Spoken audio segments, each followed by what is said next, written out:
Beneath the dead soil of southeastern Poland lies a concrete mouth, long sealed, yet never silent. Locals call it Kamora, not a name, but a warning. The earth around it is warped, like the land itself remembers screams too deep to escape. No birds nest here, trees grow in spirals, compasses twitch. This was once a Soviet training ground, but below it, NATO buried something older.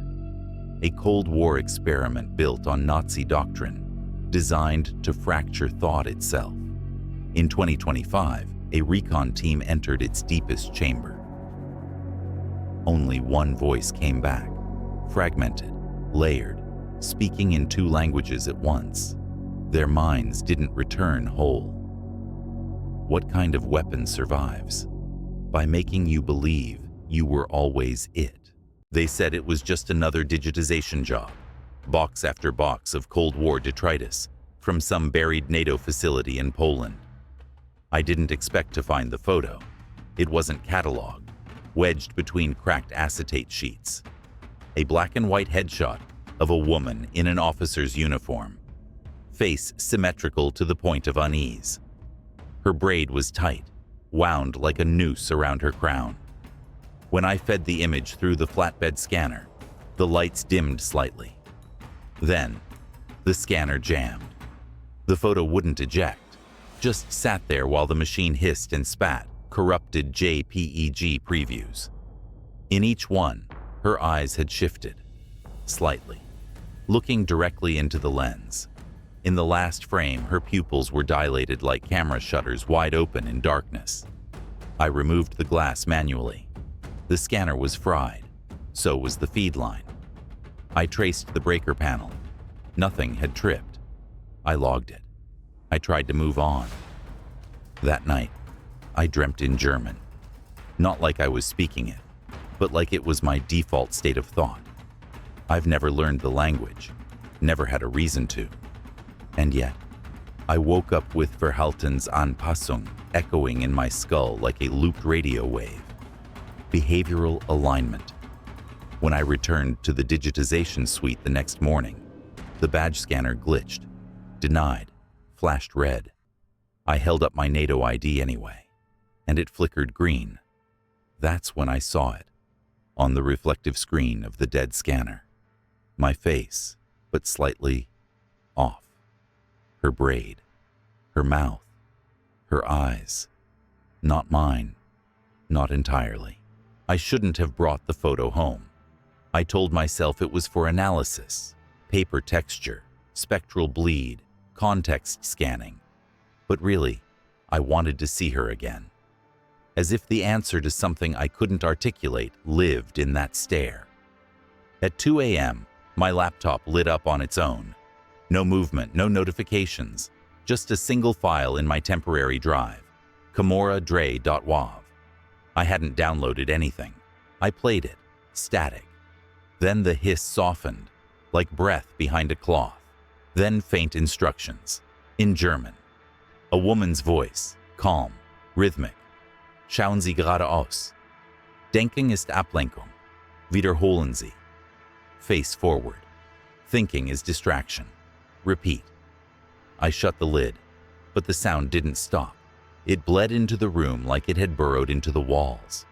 When I pulled out my headset, the voice vanished. For a second.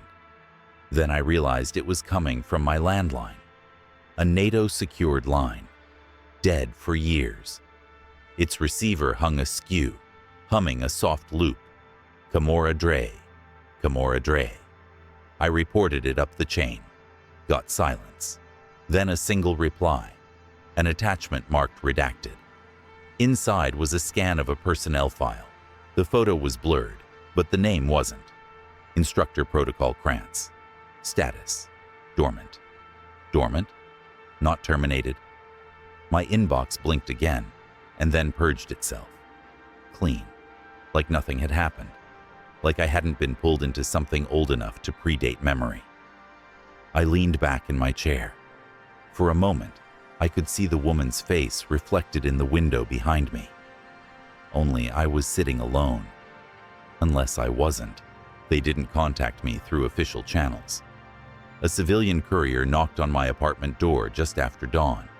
No uniform, no insignia, just a sealed envelope with my NATO clearance code hand-scribbled across the back.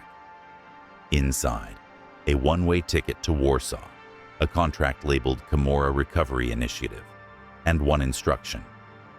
You are not to discuss this assignment with digital or human systems. No sender, no return address. But I knew who it was. Only Deep Signal Recon used that wording. Only Psy-Ops knew how to bury a directive inside silence. By noon, I was at NATO's underground signal ops wing in Stuttgart, where they briefed me on CRAN Black Site 9, said it had been sealed since 1993, but new seismic activity hinted at internal systems rebooting themselves. One satellite pass caught analog interference shaped like a waveform triangle. The assignment was voluntary, but not really. The technician assigned to process photo recon went missing the night before we deployed, left a single image on his desktop before vanishing. A screenshot of my face, distorted, overlaid on a Nazi personnel list. One name was circled. Müller, E. Dated 1943. Same spelling, same middle initial. The font was typewritten, but the ink was recent. I showed it to the handler, Thela. He didn't react, just said, "Gear up, Lieutenant. Wheels up in 4. You're being reinstated under Psy-Ops Auxiliary." He didn't ask how I'd aged 80 years. He didn't care. And for some reason, neither did I. CRAN Black Site 9 was a ruin, swallowed by pine and moss, buried beneath the shell of a decommissioned Soviet training facility. Our team disembarked quietly, escorted by Polish contractors who didn't linger. They refused to enter the lower levels. One made the sign of the cross, then muttered something I caught on my recorder. "She's still down there." Sub-level 3 was accessible only by freight lift. The descent was long, slow, and loud, rust grinding against rust. I counted 12 floors below ground, unmarked. The air got thicker, metallic. The door at the bottom was bent outward, steel, warped like soft metal, as if pressure from the inside had forced it open. No signs of explosives, just stress fractures radiating like frozen ripples. It didn't make sense. There was no heat, no residue, and no entry damage. Sergeant Kovac muttered, "What the hell could have pushed out from inside?" Special Geller, our SIGINT tech, ran her handheld scanner along the frame. It chirped briefly, then went silent. She hit it, tried again. "Dead," she said. "Something's jamming the bandwidth." The corridor past the door sloped slightly downward, lined with old East German signage, most faded or overwritten in English. Red arrows pointed toward Kamora 3 in both languages. Dr. Volodin stopped walking. He stared at the wall. "This architecture," he whispered. "It's wrong. NATO built on Soviet concrete. But this is Reich era. It's not a facility. It's a classroom wing." Kovac kicked a piece of debris. "A classroom for what?" We reached the reinforced classroom door marked Kamora 3. It had no handle. Just the Kamora sigil burned into its face. 3 interlocked rings, a triangle in the center, and the outline of analog dials behind them. Geller backed away. "I'm not going in there," she whispered. "She teaches from the other side." No one asked who. We all knew. We had to breach Kamora 3. Kovac set the charges low, precise, minimal. When the steel gave way, it didn't explode. It peeled inward, curling like old parchment under flame. The metal wasn't resisting. It was releasing. Inside, desks, dozens, wooden, German script carved into their surfaces, some layered over with NATO serial tags like a patchwork of temporal graffiti. The floor was linoleum, cracked but clean. Chalk still lined the board, and in the center of the blackboard, Lection 1. Lesson 1. A speaker embedded in the ceiling, 1950s era, flickered to life. A woman's voice spoke, soft, instructional German. The same phrase over and over. Wissen ist Pflicht. Wiederholen Sie. Knowledge is duty. Repeat. Geller clutched her ears. Same voice as the file. Same cadence. Volodin moved toward the lectern. They preserved this, like a shrine. His hands hovered over an open file on the desk. It contained lecture notes in 2 inks, one black, one red. The black ink was typed, the red, handwritten directives, some in English, some in code. The projector clicked on by itself. No power source. It stuttered, showing a slide. A woman at the front of the classroom, neatly braided hair, standing in profile. Kovac leaned forward, frowning. Wait, Elena, that looks like... I was already walking toward the photo. It wasn't a resemblance. It was me. Instructor uniform, braided hair, same jawline, same eyes. I reached beneath the projector table. An ID badge lay tucked against the steel support leg. I picked it up. My photo. A different name.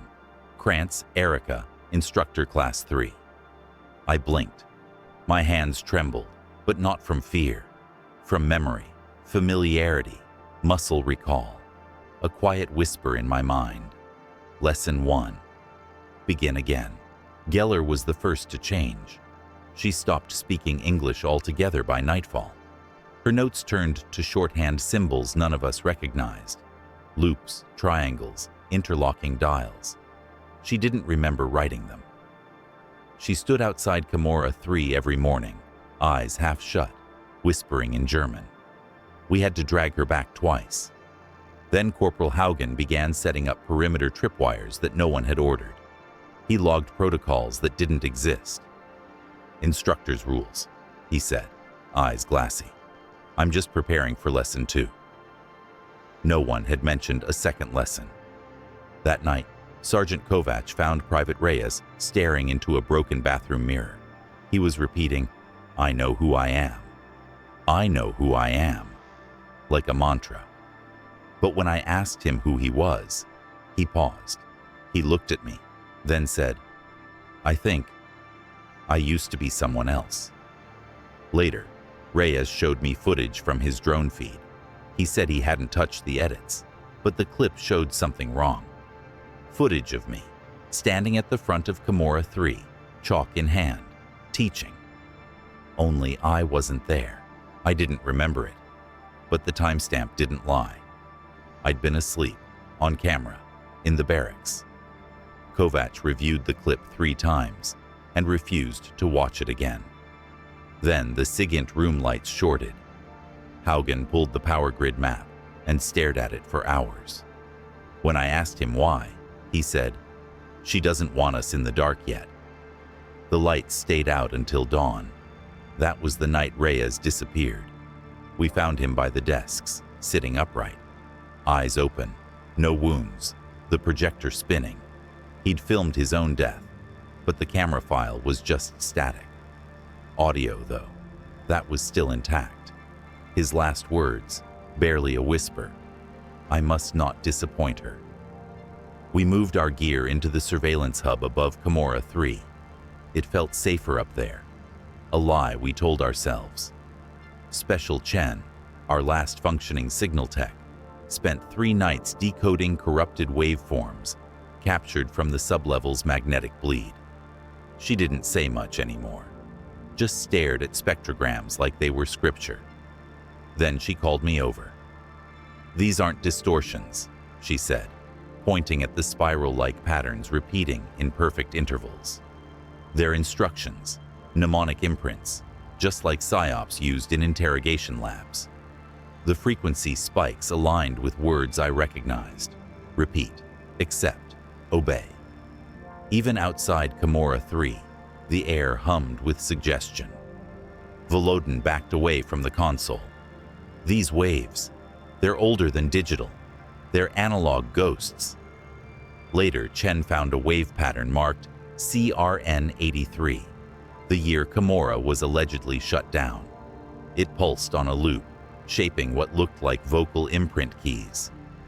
"I think someone recorded over their own voice," she said.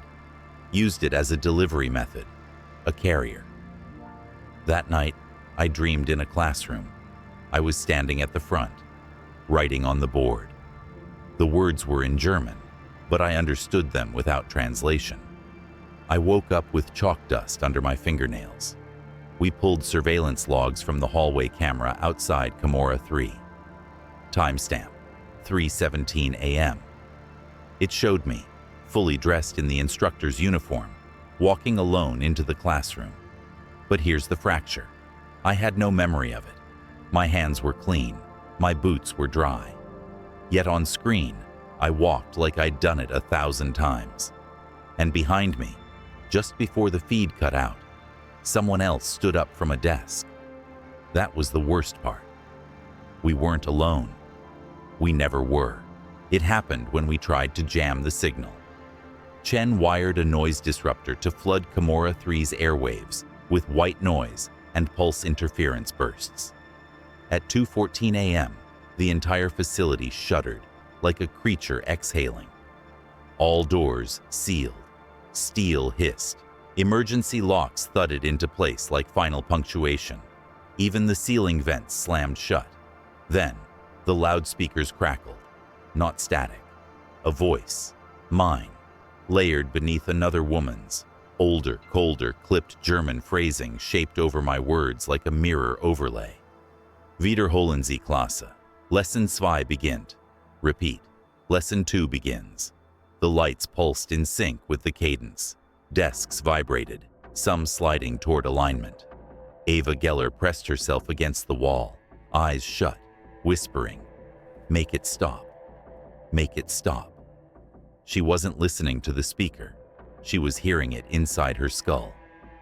Volodin knelt in the hallway, sketching the Kamora sigil again and again with his fingers on the dusty tile. And I stood by the control panel, issuing verbal shutdown commands. The system obeyed me, not as Lieutenant Elena Müller, as Instructor Krantz. The panel lights turned from red to green. I didn't know the codes consciously, but my voice said the right sequence. After the doors unlocked, I collapsed. Later, I found my uniform folded neatly at the foot of my cot. The instructor's braid had been done in my hair while I slept. No one admitted to it, but I wore it. Not out of submission, but familiarity. They trusted me again. My team. They looked at me the way soldiers look at authority, as if I'd always been the one to guide them, as if she never left. It started with an old maintenance hatch behind the server racks. Kovac noticed it only after watching thermal scans. The wall bled cold in the shape of a rectangle. We forced it open. Inside, a small data room, outdated NATO labeling, a dust-covered VHS console, a single red folder labeled Proto-Sigma, Kamora Cycle. Volodin trembled as he opened it. There was no shutdown, he whispered. Kamora wasn't decommissioned, it was put on rotation. The folder contained a log from 1983. Subject CRNE3 reached instructional threshold. Mnemonic transference complete.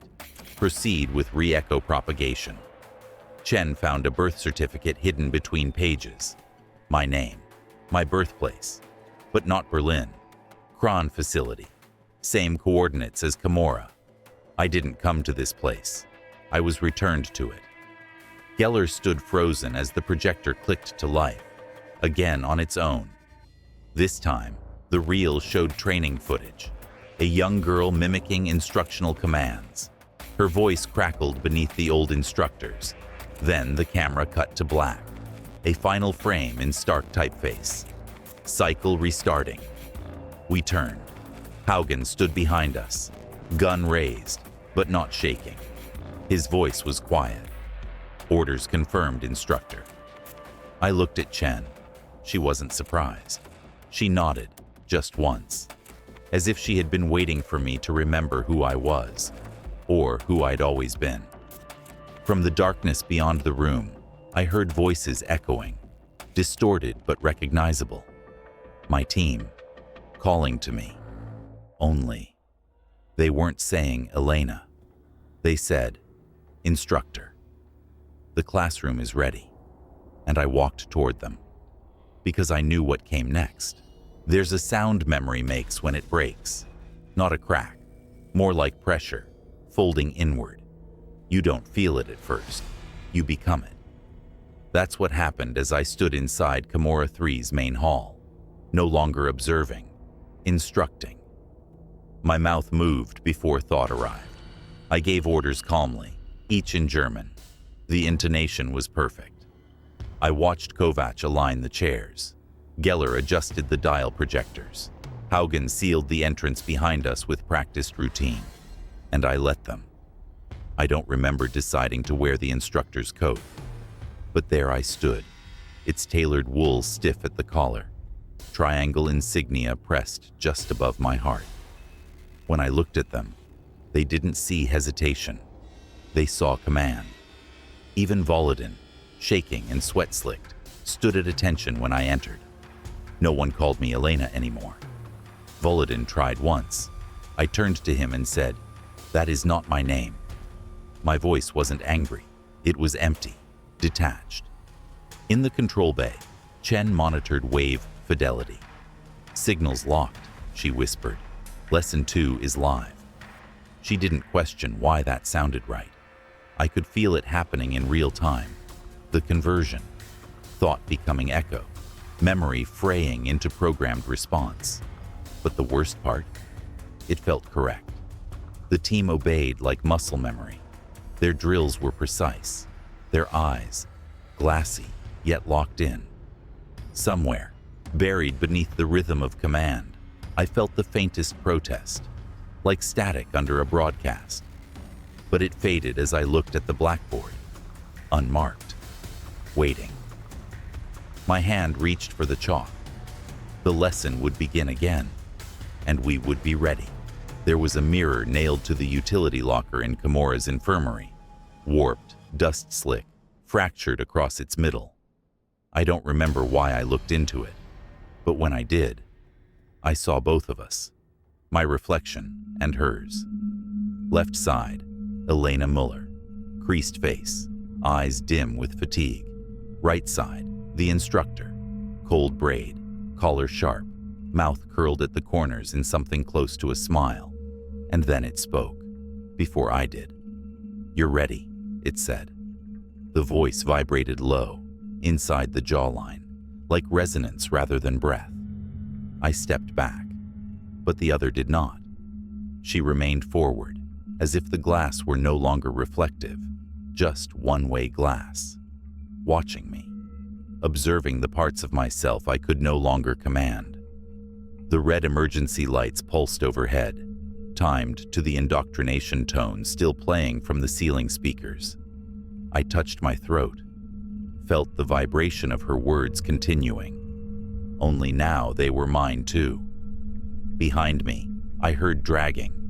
The team had begun moving desks again, reshaping the layout. Not as soldiers, as students.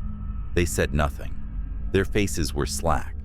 Even Reyes, whose drone had long since run out of power, sat cross-legged on the floor, sketching the Kamora sigil into the dust with his fingernail. I reached toward the mirror again. The smile was still there. And then, the power cut. All lights died, except the red. And just before the darkness swallowed the hallway, the mirror flashed one last time. Her eyes now on both sides of the glass, watching, teaching, and mine. Unblinking, the lecture room stank of warm circuitry and mildew. The projector, untouched by any of us, began to spin again, its reel clicking like bone against bone. On screen, footage from 1944. Krantz standing before uniformed students, her voice crisp and rhythmically calm. Only this time, her voice was mine. Lesson 1, Lesson 2, repetition, recitation, reinforcement. The subtitles read, Instructor Elena Müller, Trial 1. My knees buckled. I didn't fall, because Haugen was already there, holding me upright. He didn't blink, didn't question. They were listening to me. Chen whispered, "Your voice overlays all of it now." They replaced her audio with yours. I checked the real label. Elena, first trial. It wasn't a mistake. NATO had known. They hadn't just brought me here to investigate. They brought me to continue. Or worse, resume. Ava's notepad lay on the floor. She'd drawn rows of triangles, each filled with different broadcast frequencies. I flipped the last page and found a crude sketch of the classroom. In her handwriting, "Instructor never left. She just changed her face." My hand moved involuntarily toward the speaker switch. I pressed it. My voice flooded the room. Live, not a recording. I turned to the class, my squad, each in position, silent, still. They responded in unison. "We are Verstehen. We understand." There was no emotion in their voices, just obedience. I felt the floor hum with resonance. The lesson had begun again. Only this time, there was no separation between instructor and subject. The broadcast pulsed out, beyond the facility, past the valley, and I felt something in my spine twitch, like a second heartbeat. Not mine. The antenna array outside Kamora had been dead since 1991. Rusted struts, half buried in ash dirt, but at 3:19 a.m., it powered on. No one touched a switch. No one issued a command. Still, lights on the main console turned green, one by one. Transmission initiated. Chen ran diagnostics. Her voice, thin with disbelief. Auto sequence. "It's not broadcasting out. It's syncing." She tapped the screen. 14 global uplinks confirmed. NATO command nodes. Kamora protocol upload hash status. Migration. Complete Volodin tried to shut it down, pulling hardware from the racks. But even offline, the system kept pulsing. Red diode blinks matching the cadence of the last command phrase. Lesson complete. Awaiting next cycle. I stood there saying nothing, because I remembered now. The 1983 trial, the instructors before me, the simulation files, the faces NATO copied, the children they raised inside the loop. I was born into the lesson, not assigned to it. Haugen placed a headset over his ears. Static bled from the speakers, then snapped to clarity. My voice again. "Welcome to instructor phase. Echo signal begins now." He didn't blink. The drone feed outside caught something. An image glitch over the horizon. Brief, like silhouettes standing along the edge of the desert. Then gone. Signal strength increased. This wasn't just a weapon. It was a seed. Kamora was never buried. It waited. I turned to the team. They awaited instructions, perfectly still. The chalkboard behind me was clean. Too clean. My hand moved toward it, and before I even touched the surface, words began appearing. Lesson 3 begins now. No hand, no chalk, just memory, rewriting itself. Reyes was the only one left who still hesitated. His breathing was shallow, one hand clutching the transmitter, the other shaking over the console's kill switch. "Ma'am, you're not her," he whispered. My mouth didn't respond. My body turned toward him, slow, mechanical. Part of me screamed to stop. The other part waited for his question to finish. He didn't run. He didn't raise his weapon. Just looked at me with something close to mercy. "You were Elena once, weren't you?" The room didn't answer, but the broadcast signal pulsed again, this time with subharmonic distortion, thick, like a heartbeat submerged in oil. The chalk on the board moved on its own now, drawing symbols none of us had learned, but all instinctively understood. Kovac stood at my side, face pale, but still. Ava hadn't blinked in 3 minutes. Volodin was gone. I took one step toward Reyes. He didn't back away. "I'll end it," he said, touching the switch. I reached for him, perhaps to stop him, perhaps to let him. I don't know anymore. But Haugen moved first. A single shot. Reyes collapsed. No struggle, no scream, just silence. I looked down, blood spreading, but it was the expression that burned into memory. He was relieved, as if death was the only way to stay Elena. My voice issued the next command before thought returned. Lesson 3. Obedience beyond fear. They repeated it. The board erased itself. I felt a presence behind my eyes, like someone else was blinking for me. The air in Kamora thickened. Outside, lightning cracked across a sky that didn't have clouds. The antennae hummed in harmony.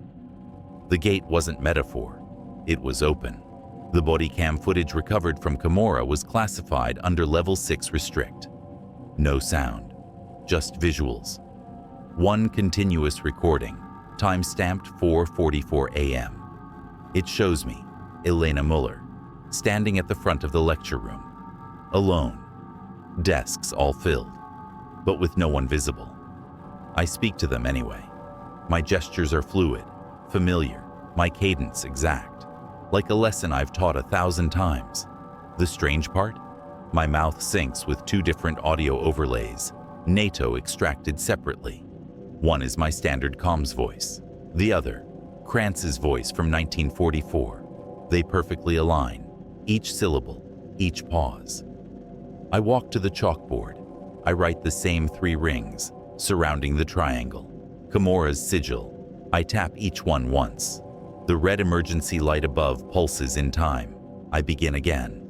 Lesson 3. Obedience must not die with war. I pause, smile slightly, then step back. Behind me, the chairs are still empty, but the drone feed, stored in a separate channel, picks up something else. Faint silhouettes, dozens, sitting, staring. The file ends with one final screen, greater than instructor.krantz.protocol node, global sync 14/14, status migration complete. Kamora _3 active. Then a flicker. Like something else tries to overwrite it. A new folder appears on NATO's secure archive. /instructor upload /phase next /tagged under one keyword. Human signal. End of recovered file. No audio, no shutdown, no confirmation from command. Just an open loop. Still teaching, still broadcasting, still waiting.